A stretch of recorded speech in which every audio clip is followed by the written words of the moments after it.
नमस्कार दोस्तों, my self Seema Singh. I hope आप सब बढ़िया होंगे। जैसा कि आपको पता है, हम यहाँ पे होम साइंस के टॉपिक कवर करते हैं और आज जो हमारा टॉपिक है वो है कब्ज।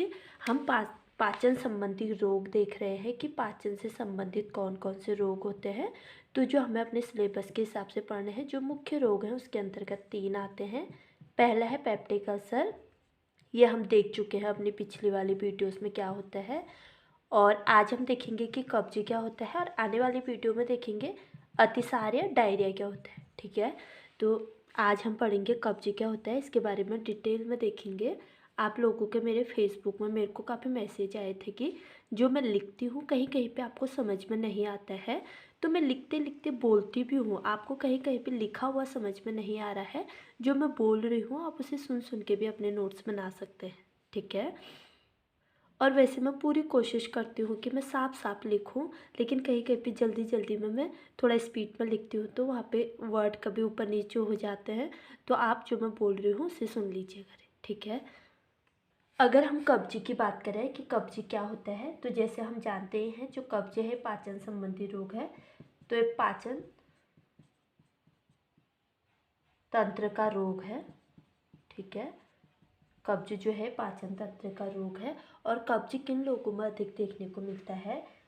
कब्ज गर्भावस्था में वैसे सभी लोगों में देखने को ही मिलता है। ऐसा इसके लिए ऐसा कोई फिक्स वो नहीं है कि एज ग्रुप है इन्हीं लोगों में देखने को मिलेगा, ऐसा कुछ नहीं होता है। लेकिन जो अधिक देखने की इसकी संभावना हो जाती है, जिन लोगों में होने की इसकी अधिक संभावना हो जाती है, वो क्या है? गर्भावस्था के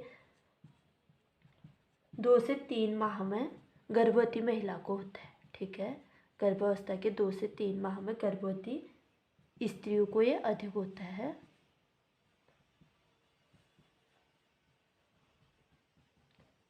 और हाँ, आज से आप जो मेरी यूट्यूब वीडियो होगी उसके नीचे आप कमेंट भी कर सकते हैं। अगर आपको कहीं पे कुछ चीज़ समझ में नहीं आ रही है या फिर आप पढ़ाने के तरीके में कोई बदलाव चाहते हैं, जो मेरा पढ़ाने का तरीका है इसमें कोई बदलाव चाहते हैं, तो आप मुझे मैसेज करके सुझाव दे सकते हैं। ठीक है, और जो कब्ज होता है इसमें क्या होता है? कब्ज जिसे हम कॉन्स्टिपेशंस बोलते हैं, इसमें अनियमित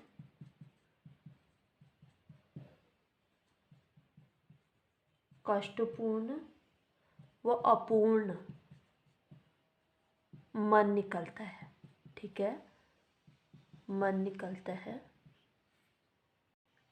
जो कब्ज होता है, कब्ज अल्पावधि यानी कि कम अवधि के लिए, कम टाइम के लिए, या फिर दीर्घावधि लंबे टाइम तक, ठीक है,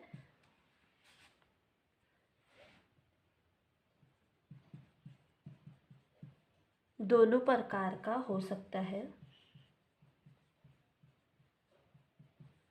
अल्पावधि या दीर्घावधि जो कब्ज होता है वो दोनों प्रकार का हो सकता है। अगर कब्ज बीमारी से, ठीक है, बीमारी में हो रही है, कोई व्यक्ति बीमार है तब हो रहा है, या कोई व्यक्ति व्यायाम नहीं करता है, फिजिकल एक्टिविटी कम कर रहा है तब हो रहा है, की कमी से हो रहा है, तो क्या होता है? या संवेगात्मक रूप से कोई व्यक्ति चिंतित है, उस रूप में भी जो कब्ज होता है वो देखने को मिलता है। कारणों से कब्ज हो रहा है,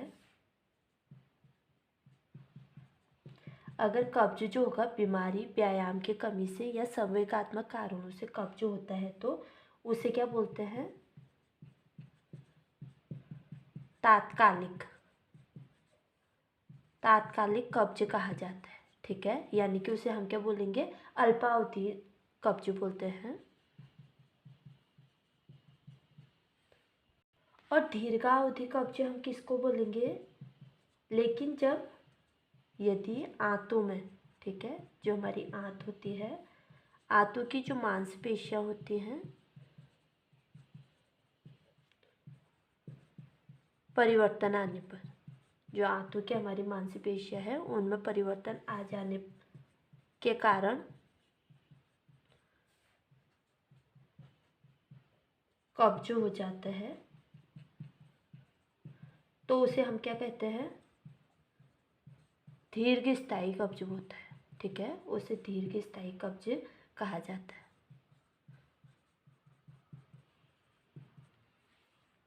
और जो दीर्घावधि कब्ज होता है, जो स्थायी रूप से कब्ज होता है, उसमें क्या क्या हो जाता है? या तो व्यक्ति को ट्यूमर हो जाएगा, कैंसर हो जाता है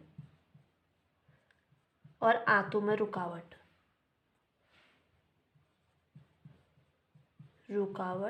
आदि रोग होता है।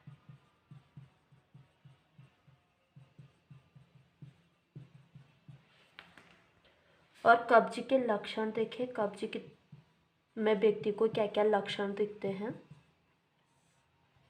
जो पहला लक्षण होता है, पेट में दर्द होता है, पेट व पीठ में दर्द। ठीक है, जिस व्यक्ति को कब्ज हुआ है उसके पेट और पीठ में दर्द होता है। और इसके अतिरिक्त क्या लक्षण देखने को मिलेंगे? सिर में दर्द, जो व्यक्ति रहेगा उसके सिर में दर्द देखने को मिलेगा।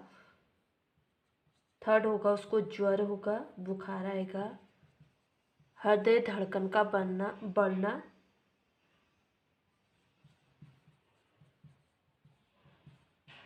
और इसके अतिरिक्त क्या लक्षण देखने को मिलते हैं?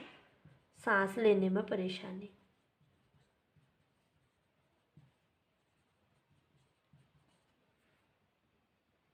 ठीक है, तो ये तो हो गए कि कब्ज के लक्षण क्या क्या होते हैं।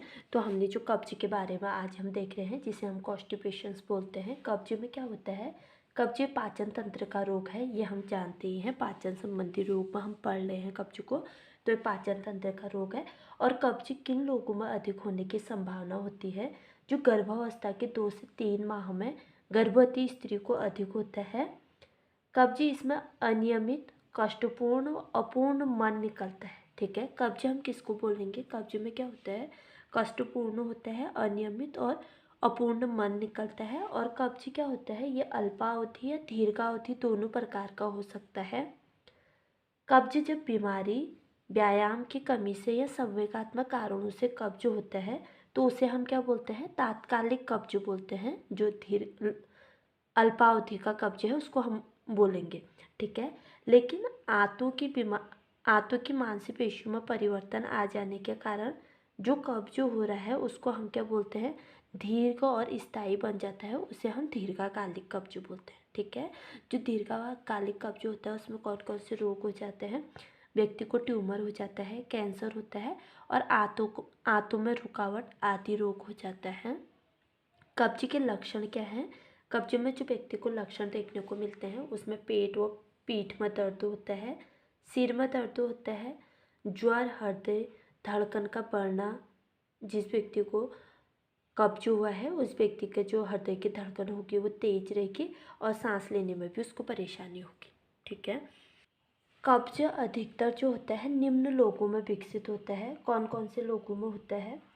पहला है मध्यम आयु की महिलाओं में, यानी कि 30 से 35 या 40 साल की उम्र में जो महिलाएं हैं उनमें देखने को मिलता है। दूसरा है किन लोगों में देखने को मिलेगा? साधारण व कम क्रियाशील लोगों में। ठीक है, जो लोग कम क्रियाशील होंगे और साधारण क्रियाशील होंगे उन व्यक्तियों में कब्ज देखने को मिलता है। थर्ड है बिस्तर पर लेटे रहने वाले लोगों पर, जो किसी कारण के बीमारी की वजह से बिस्तर पर लेटे हैं उन लोगों में भी कब्ज देखने को मिलता है। और गर्भावस्था में होता है, ये हम जानते ही हैं। गर्भावस्था 2 से 3 महीने में स्त्रियों को अधिक देखने को मिलता है। अब हम देखेंगे कि कब्ज कितने प्रकार का होता है। कब्ज के प्रकार मुख्यतः 3 प्रकार का होता है। जो फर्स्ट होता है उसको हम बोलते हैं एटॉनिक कब्ज, सेकंड है स्पास्टिक कब्ज और थर्ड है अवरोधात्मक कब्ज।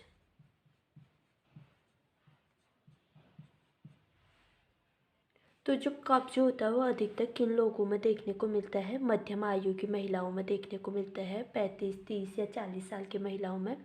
साधारण कम क्रियाशील व्यक्तियों में कब्ज देखने को मिलता है और बिस्तर पर लेटे रहने वाले लोगों को भी कब्ज देखने को मिलता है। गर्भावस्था के 2 से 3 महीने में जो महिलाएं होती हैं उनको कब्ज देखने को मिलता है। कब्ज के हमने 3 प्रकार देखे, कौन कौन से प्रकार का होता है। जो फर्स्ट है उसको हम एनाटोनिक कब्ज बोलते हैं, एंटोनिक कब्ज बोलते हैं। सेकंड को हम स्पॉटिक कब्ज बोलते हैं और थर्ड जो है उसको बोलते हैं अवरोधात्मक कब्ज।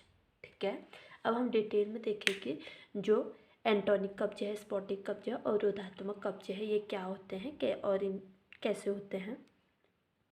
एंटोनिक कॉन्स्टिपेशंस में क्या होता है, अधिक लोगों में देखा जाता है ये रोग। ठीक है, जो एंटोनिक कॉन्स्टिपेशंस है ये अधिक लोगों में देखा जाता है।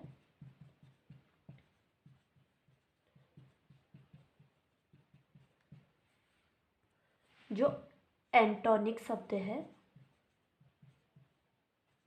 एंटोनिक शब्द में टोन का क्या अर्थ है, टोन का अर्थ है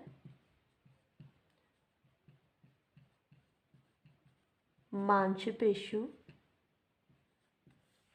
का फैलना एवं सिकुड़ना, मांसपेशियों का फैलना एवं सिकुड़ना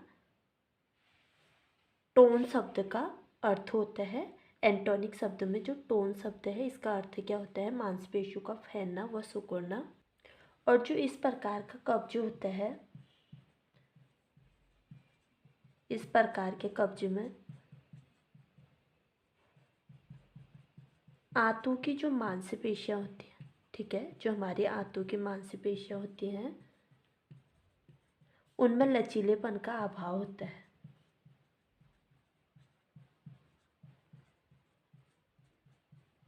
पर्याप्त अभाव होता है। एंटोनिक कब्ज के कारण क्या होते हैं, जो एंटोनिक कब्ज है ये क्यों होता है ये हम देखेंगे।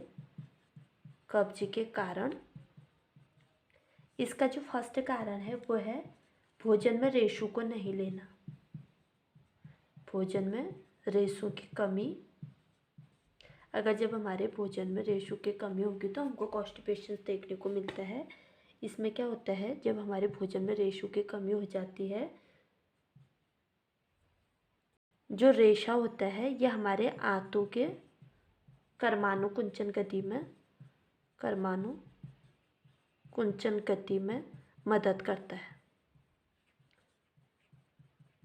ठीक है, रेशा हमारे आंतों की जो कर्माणु कुंचन गति है उसमें मदद करता है। और पर्याप्त मात्रा में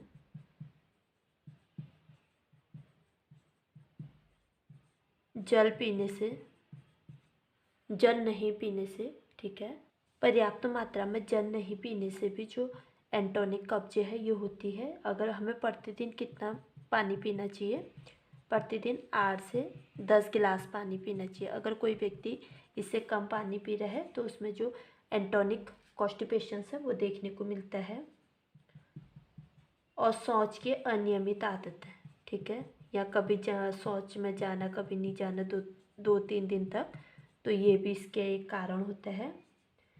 व्यायाम का अभाव, जो व्यक्ति फिजिकली एक्टिविटी नहीं करता है उस व्यक्ति में देखने को मिलता है। और एनीमा का अधिक उपयोग, जो लोग एनीमा का अधिक उपयोग करते हैं उनमें भी एंटोनिक कॉन्स्टिपेशन देखने को मिलता है। तो एंटोनिक कब्ज में क्या होता है, एंटोनिक जो कब्ज होता है ये अधिक लोगों में होता है। जो अधिक लोग होते हैं वो, अधिकतर लोग जो होते हैं वो एंटोनिक कॉन्स्टिपेशन से ग्रसित होते हैं। एंटोनिक शब्द में जो टोन का अर्थ है इसका क्या है, मांसपेशियों का फैलना या सिकुड़ना। टोन शब्द का जो अर्थ होता है वो होता है मांसपेशियों का फैलना व सिकुड़ना। इस प्रकार के कब्ज में आंतों की जो मांसपेशियां हैं उनका लचीलापन जो होता है, उनमें जो लचीलेपन का अभाव हो जाता है। ठीक है, जो एंटोनिक कब्ज होता है इसमें जो हमारे आंतों की मांसपेशियां हैं उनका जो लचीलापन होता है वो समाप्त हो जाता है। और एंटोनिक कब्ज के कारण क्या है, भोजन में रेशों की कमी। अगर जब हमारे भोजन में रेशों की कमी हो जाती है तो उससे भी एंटोनिक कॉन्स्टिपेशन देखने को मिलता है। और रेशा क्या काम करते हैं, रेशा हमारे आंतों के कर्माणु कुंचन गति में मदद करते हैं। और इसके अतिरिक्त इसका क्या कारण है, पर्याप्त मात्रा में जल नहीं पीना। जो लोग 8 से 10 गिलास प्रतिदिन पानी नहीं पीते हैं उनमें भी एंटोनिक कॉन्स्टिपेशन देखने को मिलता है। और शौच की अनियमित आदत से भी कॉन्स्टिपेशन देखने को मिलता है। व्यायाम का अभाव और जो लोग एनिमा का अधिक उपयोग करते हैं उन लोगों में भी एंटोनिक कॉन्स्टिपेशंस देखने को मिलता है। ठीक है, आगे हम देखते हैं कि स्पॉटिक कॉन्स्टिपेशंस क्या होता है। स्पॉटिक कब्ज में क्या होता है? स्पॉटिक कब्ज में होता है जब हमारी बड़ी आंतों के दीवारों में परिवर्तन होता है। ठीक है, जो हमारी बड़ी आंत की दीवारें हैं उनमें जब परिवर्तन होता है, परिवर्तन के कारण होता है। एंटोनिक कब्ज में क्या देखा था? जब हमारी आंतों की जो मांसपेशियां हैं उनका जो लचीलापन होता है वो समाप्त हो जाता है, तो एंटोनिक कब्ज देखने को मिलता है। और एस्पॉटिक कब्ज में क्या होता है? स्पॉटिक कब्ज में होता है कि जब हमारी बड़ी आंत की जो दीवारें होती हैं उनमें जब परिवर्तन हो जाता है तो इसका कारण क्या होता है? स्पॉटिक कब्ज होता है।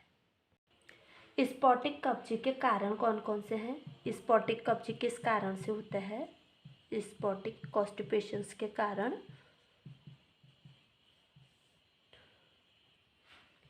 फर्स्ट कारण जो है जलन उत्पन्न करने वाले पदार्थों का सेवन करना। जलन उत्पन्न करने वाले पदार्थों का सेवन करना, पदार्थों का अधिक सेवन करना। ठीक है, जैसे कौन कौन से पदार्थ ऐसे होते हैं जो जलन उत्पन्न करते हैं हमारे पेट में? शराब का अधिक उपयोग करना, चाय का उपयोग करना, कॉफ़ी का अधिक उपयोग करना, कोको का अधिक उपयोग करना। अगर इन चीज़ों का हम इन पेय पदार्थों का अगर अधिक उपयोग करते हैं तो उनसे क्या देखने को मिलेगा? स्पॉटिक कब्ज देखने को मिलेगा। और स्पॉटिक कब्ज में क्या हो रहा है? जो हमारी बड़ी आंत की दीवारें हैं उनमें परिवर्तन हो रहा है। ठीक है, और इसके अतिरिक्त जो लोग अधिक मिर्च मसाले वाला भोजन करते हैं, मिर्च मसाले का अधिक सेवन करते हैं, उनमें भी स्पॉटिक कब्ज देखने को मिलता है। अधिक सेवन। और जो स्पॉटिक कब्ज होता है ये कैसे देखने को मिलता है? जो लोग अधिक चिंता में रहते हैं, अधिक तनाव में रहते हैं, उन लोगों में भी देखने को मिलता है। ठीक है, आदि के कारण भी ये होता है। ठीक, तो जो स्पॉटिक कब्ज हो रहा है इसमें क्या होता है? हमारी बड़ी आंत की दीवारों में परिवर्तन के कारण होता है। और स्पॉटिक कब्ज के जो कारण है वो क्या है, ये क्यों हो रहा है? अधिक जलन उत्पन्न करने वाले भोज्य पदार्थों को, पेय पदार्थों को जब हम अपना अधिक सेवन करते हैं तो उससे होता है। जो जलन उत्पन्न करने वाले पेय पदार्थ होते हैं कौन कौन से होते हैं? शराब होता है, चाय होता है, कॉफ़ी होता है और कोको होता है। और जो लोग अधिक मिर्च मसालों का अधिक उपयोग करते हैं उनमें भी स्पॉटिक कब्ज देखने को मिलता है। और चिंता, तनाव आदि के कारण भी स्पॉटिक कब्ज देखा जाता है।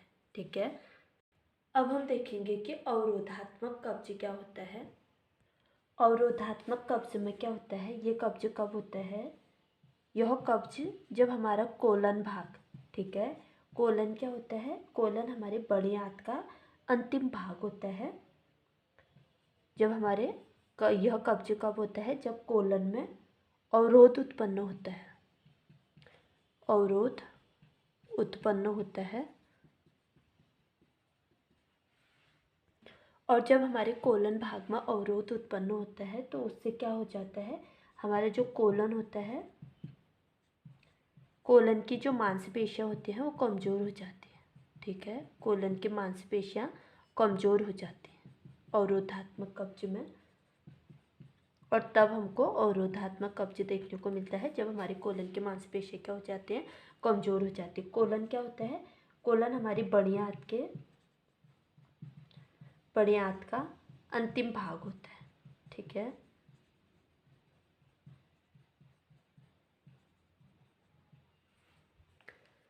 अवरोधात्मक कब्ज के कारण कौन कौन से होते हैं? अवरोधात्मक कब्ज के कारण है जब हमारे कोलन में हानिकारक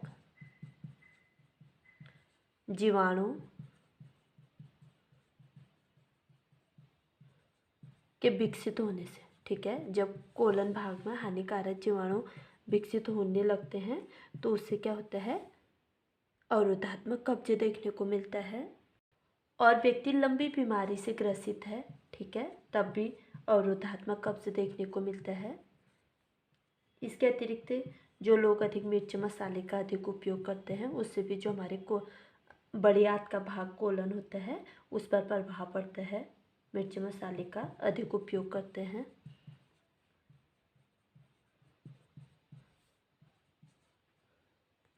और चाय, कॉफ़ी, कोको का अधिक सेवन करते हैं, ठीक है, उनमें अवरोधात्मक कब्ज देखने को मिलता है। धूम्रपान, शराब